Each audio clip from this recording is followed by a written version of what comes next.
लाला, जिस तरह मुल्तान सुल्तान्स की परफॉर्मेंस रही मुल्तान में ही, किस तरह आप उस परफॉर्मेंस को रेट करते हैं? मोहम्मद रिजवान की कैप्टनसी तो कमाल है। रिजवान मुझे शुरू से ही कप्तान पसंद है, वो टीम को बड़ा लेके चलते हैं, खुद भी फाइटर है, परफॉर्मर भी है। जब कप्तान परफॉर्मर होता है ना तो सारे परफॉर्मेंस करने की कोशिश करते हैं और कप्तान फिर बोलते हुए भी अच्छा लगता है किसी को भी। तो आई मीन के बड़ी अच्छी तरीके से लीड कर रहा है। मुशी भाई का टाइम काफ़ी ज़्यादा उनके साथ गुजरा है, ये आपको बेहतर तरीके से और बताएंगे ड्रेसिंग रूम में किस तरह टीम को मोटिवेट किया जाता है। असल चीज़ ये है कि कप्तान के साथ अगर मैनेजमेंट भी उसी हिसाब से हो, और तो मैनेजमेंट की सपोर्ट चाहिए होती है कप्तान को, और फ्रीडम कि जिस तरह आपने कप्तानी करनी है हम आपको सपोर्ट करेंगे। जहाँ जहाँ आप समझते हो कि आप गलतियाँ, कभी और इंसान को पता नहीं चल रहा होता कि मैं क्या गलती कर रहा होता, तो मैनेजमेंट ऐसी होती है कि उनकी उस चीज़ को, वीक चीज़ों को जो है वो स्ट्रॉन्ग करने की कोशिश करते हैं ताकि अच्छे कॉम्बिनेशन के साथ चले, एटमॉस्फेयर अच्छा होना चाहिए। तो रिजवान मुझे कप्तान ऑनेस्टली बहुत पसंद है।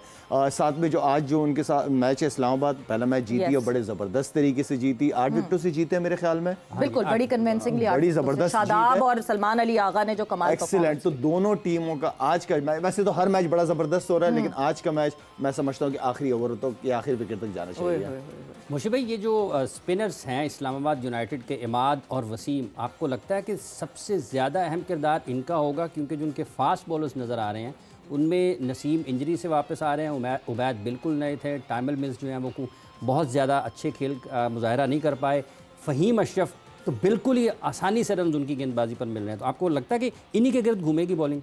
आई think so. I think Shadab, Imad Wasim और यही बॉलिंग के साथ जाएंगे।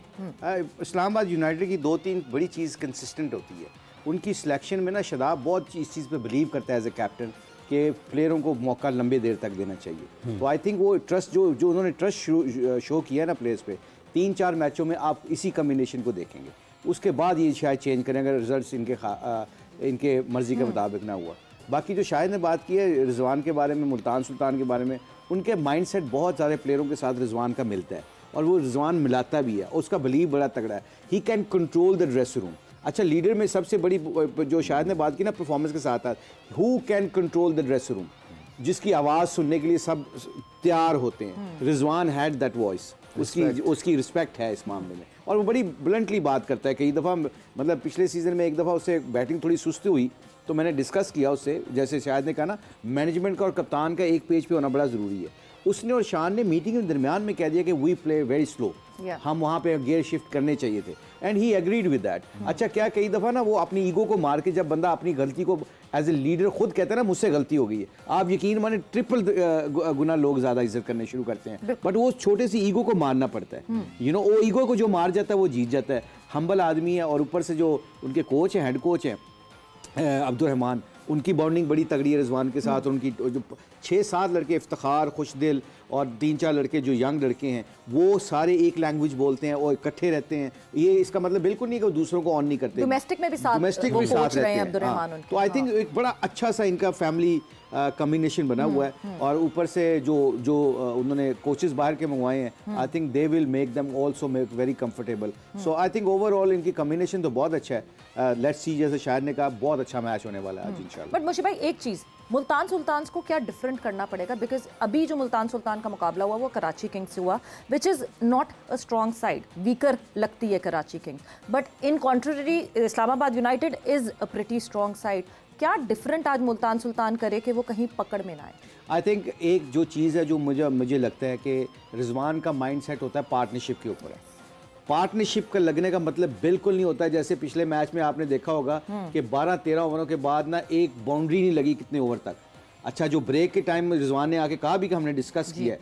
अच्छा, यहाँ पे मुल्तान सुल्तान में अक्सर ये 4 साल से मैंने खुद नोटिस किया था कि जैसे रिजवान जब अपनी इनिंग्स को बिल्ट अप लेके चल रहे होते हैं ना, तो जब गियर शिफ्ट करने की बारी आती है ना, ये गियर उस तरह शिफ्ट नहीं करते जो मोमेंटम को करना चाहिए। आई थिंक ये एक छोटा सा पॉइंट है जो मुल्तान सुल्तान को इस साल अगर ये करते रहे तो इस साल हो सकता है कि लोग इनको पकड़ सकें और डैमेज कर सकते हैं। ठीक है लाला, ये जो रिजवान की बहसीत कप्तान कारकर्दगी है, जैसा मुशी भाई ने बताया कि कंट्रोल कर लेते हैं, किस हद तक आपके ख्याल में आज़ादी की ज़रूरत होती है?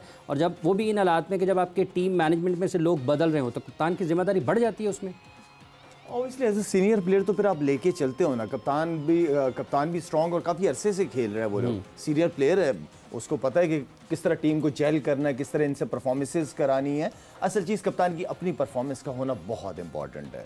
कप्तान लीड टीम को फ्रंट से लीड करता है एंड देन फिर वो सबके लिए एक एग्जांपल बन जाता है। हर एक प्लेयर एफर्ट करना को शुरू कर देता है। एनजी भाई की बात करूँ तो एनजी भाई फील्डिंग में कभी वो डाइव मारते थे, तो ऑनेस्टली जो बाकी लड़के होते थे उन्हें शर्मिंदगी होती थी जो डाइव नहीं मारते थे या गंदी फील्डिंग करते थे कि यार अगर कप्तान डाइव मार रहा है, बॉल रोक रहा है, तो वाई नॉट हम क्यों नहीं कर सकते। तो फिर हर एक एफर्ट करना शुरू कर देता है। कहने का मतलब ये कि कप्तान की परफॉर्मेंस बहुत इंपॉर्टेंट है और साथ में अब इतने प्रोफेशनल मैनेजमेंट जैसी भी हो, कप्तान को पता है कि मैंने टीम को लीड करना है, मैं ही मीडिया को फेस करना है, मैंने प्रेजेंटेशन में जाना है, मैंने हर सवाल का जवाब देना है, तो कप्तान फिर जिम्मेदारी लेता है और कप्तान के पास पूरी पावर अथॉरिटी होनी चाहिए कि वो अपने हिसाब से टीम को लीड करे। बिल्कुल। और पिछले हम जब मैच की बात कर रहे थे, जो पिछला मैच हुआ, हमने बहुत ज़्यादा फास्ट बॉलर्स की बात की।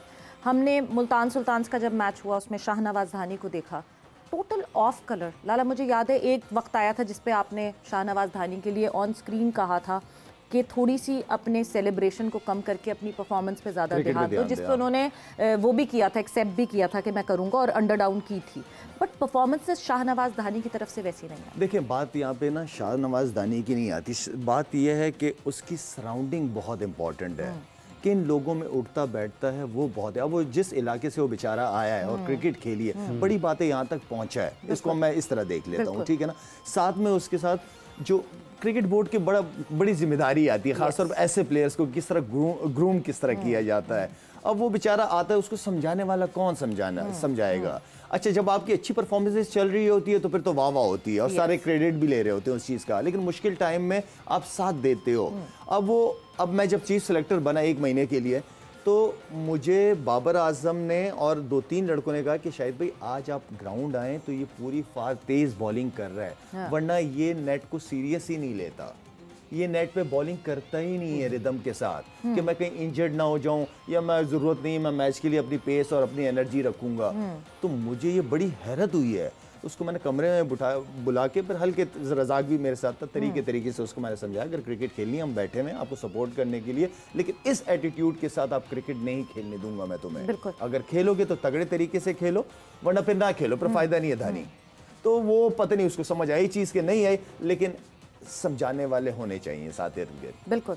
मुशीब भाई आप साथ रहे, आप किस तरीके से जब इस किस्म के जैसे एक बड़े हम्बल बैकग्राउंड से 2 इंतहाएँ हैं, एक जगह पर आपको कोई भी नहीं जान रहा है, एक जगह पर आज पाकिस्तान टीम के लिए आए, PSL के लिए आए, पूरी दुनिया में आपका नाम चला गया, तो इसको तवाज़ुन कैसे बरकरार रखा जा सकता है। और आपने जो साथ वक्त आपके गुजरा, ये सारे नौजवानों के लिए भी एक केस हो सकता है कि आपको किस तरीके से आगे बढ़ना है।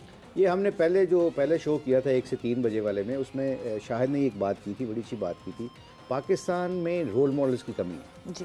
आपको पता है कि मैनेजमेंट का रोल क्या होता है। सम टाइम हम देखते नहीं, हम परफॉर्मेंस पे जाते हैं, उसके एटीट्यूड पे जाते हैं। उसके पता होना चाहिए कि उसकी फैमिली पीछे क्या चल रहा है। कई दफ़ा आपको पता है आपकी फैमिली के जो डोमेस्टिक प्रॉब्लम्स होती हैं वो आपकी ज़िंदगी में रिफ्लेक्ट करती हैं। हो सकता है कि शाहिद अफरीदी, इंज़माम उल हक, वसीम अकरम डिफरेंट है, वो इन चीज़ों को भी लेके सब कुछ कर सकते हैं। 70% लोग अपनी डोमेस्टिक फैमिली को अपना बोझ जो होता है, जो प्रॉब्लम्स होती हैं, वो लेके चल रहे होते हैं। गोरों में तो ये एक क्यों रखते हैं, ये अपना साथ साइकाट्रिस्ट या साइकोलॉजिस्ट क्यों रखते हैं? क्योंकि वो प्लेयरों के आए बगाए उसकी प्रॉब्लम को पूछते रहते हैं, ताकि वो प्रॉब्लम्स को अपने ECB वालों को बताएं, उनको सॉर्टेड आउट करें, ताकि मेंटली प्लेयर रिलैक्स होके। शाहनवाज धानी के 3 साल बहुत अच्छे गुजरे हमारे साथ, बहुत अच्छी परफॉर्मेंस की। मेन स्ट्राइकर था, मैच जिताता था, आके बीच में आगे अच्छी बॉलिंग करता था। बीच में 1 साल जिस शायद भी खेला था वो सीज़न मेरा ख्याल, उसमें भी उसको ना वो ऑफ कलर होने लग गया था। एंडी की हमारी मीटिंग हुई, पहले किसी ने कहा कि अब्दुर्रहमान उनके साथ कोचिंग करते रहे तो अब्दुर्रहमान उससे बात करे, लोकल कोई कोच करे। फिर हैदर ने बात करने की कोशिश की, तो अल्लाह का शुक्र है थोड़ा सा, क्योंकि हम भी हम्बल बैकग्राउंड से आए हैं तो हमें पता था कि सिचुएशन कैसे जा रही है। तो एंडी इस मामले में बहुत स्मार्ट आदमी था, बहुत स्मार्ट कोच था। एंडी से मैंने कहा Andy we should know what's going on with this background. तो उसने कहा कि व्हाट डू यू मीन? मैंने कहा लेट्स सी डोमेस्टिक प्रॉब्लम्स तो नहीं है इसको। पता चला उसका नाक का ऑपरेशन हुआ था 1 महीने पहले, खुद उसने नाक का ऑपरेशन किया था, किसी को नहीं पता था। फिर उसके बाद कुछ 2-3 चीज़ें प्रॉब्लम थी फैमिली की, वो उसको पता चला। We sort those things out. जब उससे ये डिस्कशन की, ही गेट रिलैक्स। अगले 2 मैचों में फिर उसने अच्छी आके तगड़ी बॉलिंग की। सम टाइम हमारे कल्चर में ये भी तो बड़ा इशू है ना, कि कोई बंदा कहता है कोई उसको प्रॉब्लम है तो कहना ये मेंटली इशू है जो। वो आप साइकेट्रिस्ट के पास नहीं लेके जाते, आप साइकोलॉजिस्ट को दिखाते नहीं। कोई जाता है ना तो सारी फैमिली घबराती है कि यार साढ़े बच्चे को कोई ऐ ना कहे कि यार इस बच्चे को कोई दिमागी प्रॉब्लम है। मेंटल हेल्थ को तवज्जो नहीं दी जाती पूरी दुनिया में। आप बात करना इज अ प्रॉब्लम ना, कम्युनिकेशन। मैं और शायद इधर बात करेंगे, यार मैं कहूँ शायद आजकल मेरे यार ये प्रॉब्लम चल रही है, ये मुझसे बात करेगा, बात करने से 70% आपकी प्रॉब्लम दूर हो जाती है। बिल्कुल ठीक है। और वो बात हम डरते हमारे, जैसे शायद ने कहा था ना, कौन है हमारे डोमेस्टिक क्रिकेट में आके बड़े आदमी के सामने कह दे कि मैंने ये नहीं करना। आज अंडर 19 के गोरे ने जाके, मैं कोचिंग कर रहा था, उसने कहा Mushi please don't tell me, I don't want to do this. मुझे गुस्सा चढ़ा। मैंने कहा यार तू मेरे एक्सपीरियंस को चैलेंज कर रहा है, मैं तुम्हें बता रहा हूँ तेरे फायदे के लिए। वो पीछे गलत था, मगर he was taking a decision behalf of his own cricket. वो मैं शाम को जाके उसकी रिस्पेक्ट की ना कि चलो at least he is making a decision. Pakistan के कल्चर में ये करना बहुत जरूरी है कि अगर कोई छोटा आदमी अपना डिसीजन लेता है तो उसको बैक करो, नाराज ना उससे। तो ये शाहनवाज धानी की जो सिचुएशन आपने बताई, ये पाकिस्तान की क्रिकेट में इन चीज़ों पे फोकस करने की ज़रूरत है। मेंटोरशिप चाहिए आपको। हमारे एक्स क्रिकेटर जितने भी कप्तान रह चुके हैं, मैं फिर बार बार कहता हूँ कि जिस तरह ये वसीम भाई हैं, वकार हैं, इंजमाम है, शाहिद है और यूनुस खान है, मिसबा, ये सबको डोमेस्टिक क्रिकेट में जाके उनको 3-3 हफ्ते के लिए ये लोगों से बात करें, मेंटोरशिप करें, कैप्टनसी पे बात करें, लीडरशिप पे बात करें। अगर ये करेंगे तो यकीन करें डोमेस्टिक क्रिकेट यहाँ खड़ी हो जाएगी और जो आपके लड़के पाकिस्तान खेलेंगे, they will be a very good role model too. बिल्कुल लाला, मगर ये एक बड़ी शॉकिंग सी बात है कि क्योंकि शाहनवाज धानी पाकिस्तान को भी फीचर कर रहे थे, पाकिस्तान के लिए भी खेल रहे थे, क्या एक प्लेयर जो कि पाकिस्तान क्रिकेट बोर्ड के अम्ब्रेला के अंदर हो, can he undergo any surgery without the board knowing about it? मेरा तो नहीं था, अगर वो सेंट्रल कॉन्ट्रैक्टेड था। I don't think so he was. नहीं वो था भी नहीं, लेकिन ये कि आप बोर्ड के था। मेडिकल पैनल से तो बात कर सकते हैं ना। एग्जैक्टली, क्योंकि आप एथलीट हैं, आपको कौन सी दवाई लग सकती है, कौन सी नहीं लग सकती है, आपने क्या खाना है, क्या नहीं। आप छोड़ें, ये अभी 2 साल पहले शाहीन किधर गया था? इंग्लैंड। ये शाहिद ने क्या कहा था कि मैं पैसे दे दूंगा, कोई सेंट्रल कॉन्ट्रैक्ट। आपके क्या पैसे को इशू नहीं हुआ? नहीं, डॉक्टर्स वगैरह मैंने अरेंज करके दिए थे। आप बताओ, पीसीबी ने, उसको पीसीबी को पता भी नहीं कि वो इंग्लैंड में और अपने इलाज करा रहे हैं। आप बताएं। You talking about the you know your future. This is called a lack of communication, which has to sort it out as soon as possible. And then we are talking about a sports board जहाँ पे medical मेरा ख्याल से सबसे important चीज़ होती है, backbone होती है। आपके अगर athletes जो हैं वो strong नहीं होंगे medically तो जाहिर सी बात है issues तो आपके सामने आएंगे। वक्त एक ब्रेक का हुआ है, ब्रेक पर जा रहे हैं और ब्रेक से वापस आएंगे तो तैयार हो जाइए अपनी predictions के लिए, अपनी predictions को तैयार करके रखें, बिकॉज उसके बाद हम कहेंगे एक्सपर्ट प्रेडिक्शंस और लेंगे experts prediction after the short break.